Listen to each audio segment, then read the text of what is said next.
السلام علیکم ورحمۃ اللہ وبرکاتہ۔ بسم اللہ الرحمن الرحیم۔ امام بخاری ریسرچ اکیڈمی علی گڑھ سے شائع ہونے والے ہفت روزہ الجمعہ میگزین 6 ذی القعدہ 1447 ہجری مطابق 24 اپریل 2026 کے مضامین کی آڈیو ریکارڈنگ پیش خدمت ہے۔ پہلا مضمون ہے بے لگام زبانیں اور ہماری ذمہ داریاں، محمد خالد ضیاء صدیقی ندوی۔ آج ہم جس دور میں جی رہے ہیں اسے انفارمیشن ایج یا معلومات کا دور کہا جاتا ہے۔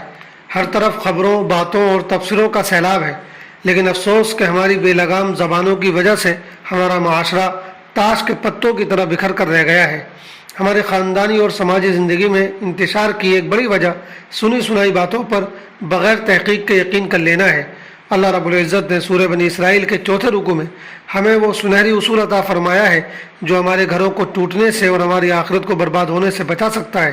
اللہ تعالیٰ کا فرمان ہے وَلَا تَقْفُ مَا لَيْسَ لَكَ بِهِ عِلْمٌ إِنَّ السَّمْعَ وَالْبَصَرَ وَالْفُؤَادَ كُلُّ أُولَٰئِكَ كَانَ عَنْهُ مَسْئُولًا، اور اس چیز کے پیچھے نہ پڑو جس کا تمہیں علم نہیں، یقیناً کان، آنکھ اور دل ان سب کے بارے میں قیامت کے دن سوال کیا جائے گا۔ سورہ بنی اسرائیل آیت نمبر 63۔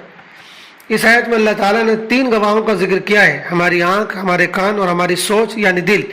یہ محض انسانی اعضاء نہیں ہیں بلکہ اللہ کی عدالت کے وہ CCTV کیمرے ہیں جو ہماری ہر بدگمانی اور ہر سنائی بات کا ریکارڈ رکھ رہے ہیں۔ آج ہمارا ایک غیر محتاط میسج، کسی کی نجی زندگی پر کیا گیا ایک تبصرہ یا جاہلانہ گفتگو کسی ہنستے بستے گھر کو اجاڑ سکتی ہے۔ اللہ تعالیٰ نے ہمیں کان اس لیے نہیں دیے کہ ہم دوسروں کی جاسوسی کریں، آنکھیں اس لیے نہیں دی کہ دوسروں کے عیب تلاش کریں، اور دل اس لیے عطا نہیں کیا کہ اس میں کینہ اور بدگمانی کو پالیں۔ رسول اللہ صلی اللہ علیہ وسلم نے اس حوالے سے سخت تنبیہ فرمائی ہے۔ آپ نے فرمایا بدگمانی سے بچو کیونکہ بدگمانی سب سے بڑی جھوٹی بات ہے۔ بخاری حدیث نمبر 5143۔ کیا کبھی ہم نے سوچا کہ آج ہمارے گھر کیوں اجڑ رہے ہیں؟ میاں بیوی کے تعلقات میں تلخیاں کیوں بڑھ رہی ہیں؟ بھائی بھائی کا دشمن کیوں بن رہا ہے؟ اس کی ایک بڑی وجہ یہ ہے کہ ہم سنی سنائی باتوں پر بہت جلد یقین کر لیتے ہیں۔ کسی نے کان میں زہر گھولا اور ہم نے تحقیق کیے بغیر اپنے ہی خون کے رشتوں کو مجرم قرار دے دیا، جبکہ نبی کریم صلی اللہ علیہ وسلم کا فرمان ہے کسی شخص کے جھوٹا ہونے کے لیے اتنا ہی کافی ہے کہ وہ ہر سنی سنائی بات کو بغیر تحقیق آگے بیان کر دیا کرے۔ مسلم حدیث نمبر 5۔ اگر ہم صرف سنی سنائی بات پر یقین کر کے اسے آگے پھیلا دیتے ہیں تو اس حدیث کی روشنی میں ہمارا شمار جھوٹوں میں ہوتا ہے، اور کیا کوئی مومن یہ پسند کرے گا کہ اللہ کے ہاں اس کا نام جھوٹوں کی فہرست میں لکھ دیا جائے؟ آئیے آج ہم یہ پختہ عہد کریں کہ ہم اپنی زبانوں کو تحقیق کا پابند بنائیں گے، اپنے گھروں میں ایسا پاکیزہ ماحول تشکیل دیں گے جہاں افواہوں کی کوئی جگہ نہ ہو۔ ہم اپنی آنکھوں، کانوں اور دلوں کو منفی باتوں سے پاک رکھنے اور اپنے گھروں کو اسلامی اصولوں کے مطابق ڈھالنے کی بھرپور کوشش کریں گے۔ اللہ تعالی ہمیں قول و فعل میں سچائی اور عمل کی توفیق عطا فرمائے، آمین۔ دوسرا مضمون ہے کھویا گیا ہے تیرا جذب مخلصانہ، محمد فرید حبیب ندوی۔ انسان کے عمل کی قیمت اس کے پیچھے چھپے جذبے و نیت سے ہوتی ہے۔ بسا اوقات 2 شخص ایک ہی جیسا عمل کرتے ہیں، مگر ایک کی نیت اچھی ہوتی ہے تو اس کا عمل مقبول ہوتا ہے، اور دوسرے کی نیت بری ہوتی ہے تو اس کا عمل مقبول نہیں ہوتا۔ قرآن مجید میں اللہ تعالیٰ حضرت آدم علیہ السلام کے 2 بیٹوں کے قصے کی طرف اشارہ کرتے ہوئے فرماتے ہیں وَاتْلُ عَلَيْهِمْ نَبَأَ ابْنَيْ آدَمَ بِالْحَقِّ، اور انہیں آدم کے 2 بیٹوں کا قصہ ٹھیک ٹھیک سنا دو کہ جب ان دونوں نے قربانی پیش کی تو ایک کی قربانی قبول کر لی گئی اور دوسرے کی قبول نہیں کی گئی۔ سورہ مائدہ آیت نمبر 27۔ اسی بات کو نبی کریم صلی اللہ علیہ وسلم نے اپنی اس حدیث میں بیان کیا ہے جسے امام بخاری اپنی کتاب میں پہلے نمبر پر لائے ہیں، یعنی انما الاعمال بالنیات، کہ اعمال کی قبولیت کا دار و مدار نیتوں پر ہے، یعنی اگر نیت اچھی ہے تو عمل قبول ہوگا ورنہ نہیں۔ اسی چیز کو اخلاص کہتے ہیں۔ اخلاص وہ قیمتی جوہر ہے جو کسی بھی عمل کو اللہ تعالیٰ کے یہاں مقبول بناتا ہے۔ یہ دل کی وہ کیفیت ہے جس میں بندہ اپنے ہر عمل کو صرف اللہ کی رضا کے لیے انجام دیتا ہے، نہ کہ دکھاوے، شہرت یا کسی دنیاوی فائدے کے لیے۔ اللہ تعالیٰ نے قرآن مجید میں جگہ جگہ اس بات کا حکم دیا ہے کہ تم جو بھی عمل کرو صرف اللہ کی رضا کے لیے کرو، صرف اس لیے کرو کہ اس سے اللہ خوش ہوگا۔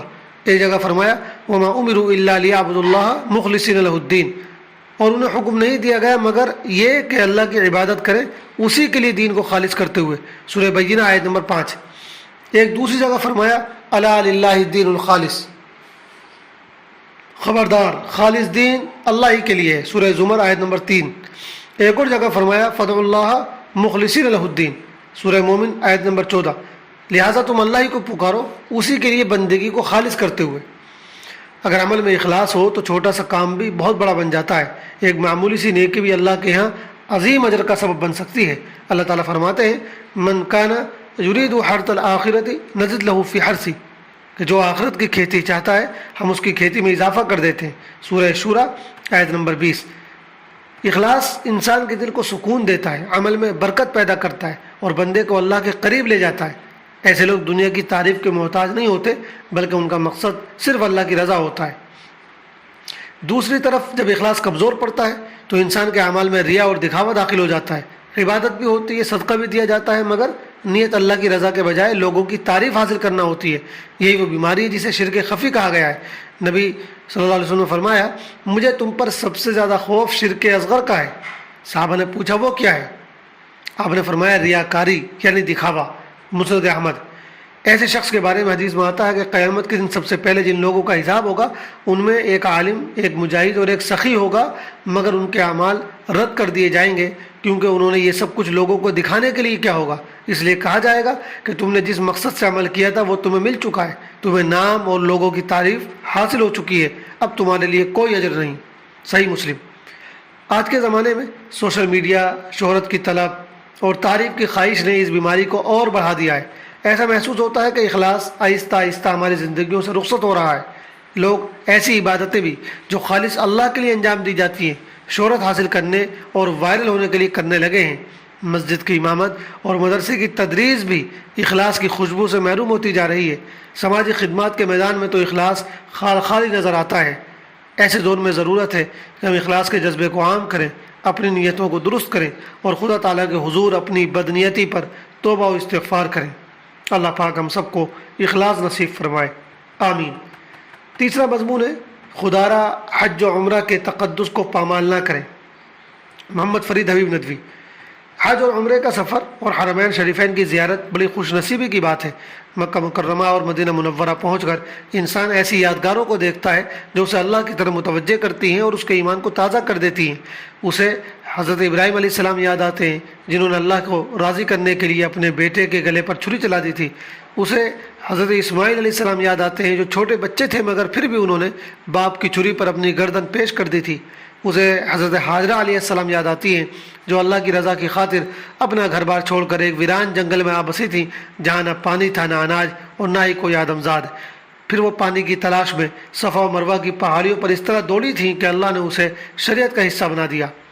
اسے نبی کریم صلی اللہ علیہ وسلم یاد آتے ہیں، جنگ احد کے شہداء یاد آتے ہیں اور ان تمام صحابہ کی یاد آتی ہے جنہوں نے دین کی خاطر اپنا سب کچھ نچھاور کر دیا تھا۔ پھر سب سے بڑھ کر اس کی نظر خانہ کعبہ پر پڑتی ہے جو اخلاص کی علامت اور دین توحید کا شعار ہے۔ وہ رسول اللہ صلی اللہ علیہ وسلم کے روزے کو دیکھتا ہے تو اس کا دل مچل اٹھتا ہے۔ یہ ساری یادگاریں اور یہ سارے اعمال اس لیے ہیں کہ انسان اپنے دل سے اللہ کی طرف متوجہ ہو، اس سے اپنے گناہوں کی معافی مانگے، اس کے دین کے لیے قربانی دینے کا جذبہ پیش کرے اور اسی راستے پر سچائی سے چلنے کی قسم کھائے جس پر وہ سارے بزرگان دین چلے تھے جن کی یاد میں آج حج اور عمرے کا یہ سفر کیا جاتا ہے۔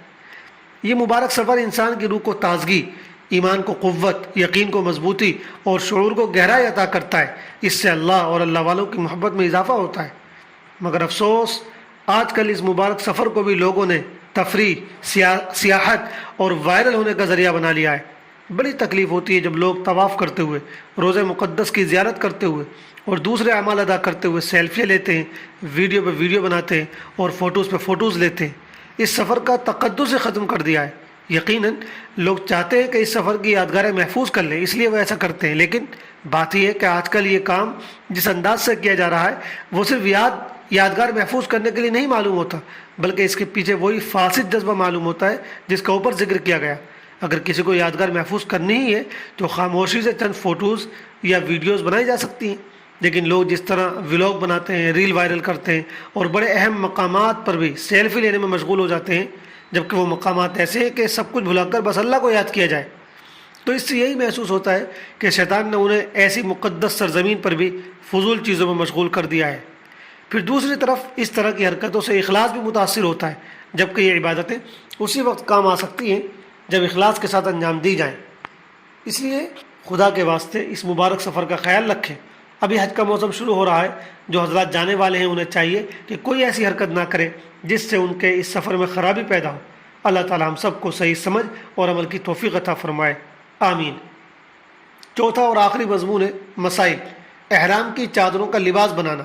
سوال: عمرہ اور حج کے دوران جو احرام پہنا جاتا ہے کیا بعد میں اسے کرتا پاجامہ بنا کر استعمال کر سکتے ہیں؟ جواب: جی بالکل، احرام کی چادروں کا کرتا پاجامہ بھی بنایا جا سکتا ہے اور اسے کفن کے طور پر بھی استعمال کیا جا سکتا ہے۔ والسلام علیکم ورحمۃ اللہ وبرکاتہ۔